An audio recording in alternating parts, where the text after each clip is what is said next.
Ooh, it's magical. It's the season of magic coming to you, which is why we picked a magical class to tell you about. For the people who bother to watch the forums, yes, it's a dark elf class. At last they go. It's the sorceress. She's sexy. She's a dark elf. She's got pointy ears. She wears dresses, high cut at the thigh. She's got a big stick.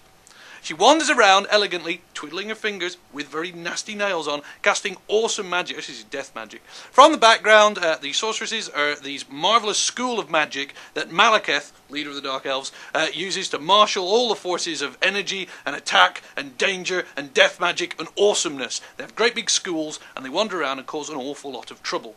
In fact, when we sent off for the artwork to be done, we told them all this and we wrote it all down, and our artist produced kick-ass material. It was absolutely beautiful. We should have some samples somewhere appearing around me if we got approval.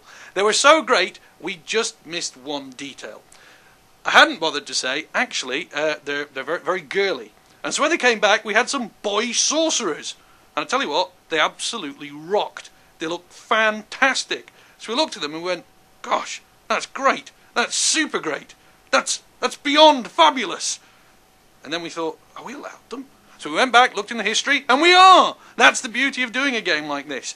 We're able to bring you sorcerer and sorceresses, boy and girl, both cool, both emo, both live forever, both look great in their tight, black, rubbery, spiky uniforms of death, both with their big staffs, both able to throw magic around and be utterly awesome. So you can live in that perpetual idea that you will in fact live forever, be handsome, be young, be pretty, never age. You know, emo goths.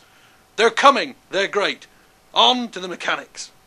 So that's the background, that's the awkward bit for the fans. Let's get to the important bit. What do you actually do? Well, you fire around spells, obviously, with a big stick, obviously, and you're throwing dark magic. That's the magic lore that they use. Now, what is it about dark magic that makes things absolutely super cool? Well, dark magic is sort of like playing Russian roulette.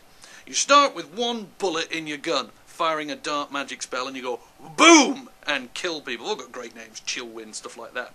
The more dark magic you use, effectively, the more bullets you're putting in your Russian roulette gun. The more chance you have of blowing yourself to pieces.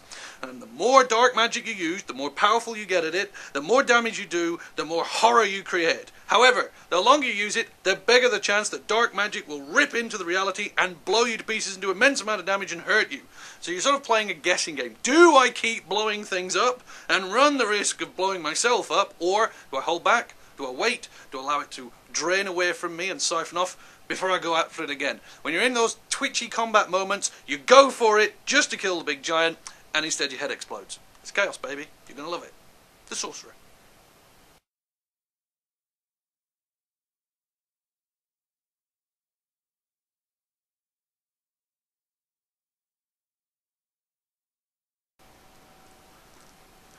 Are we allowed any of those cheap gags? Like a sorcerer's staff's got a knob at the end of it.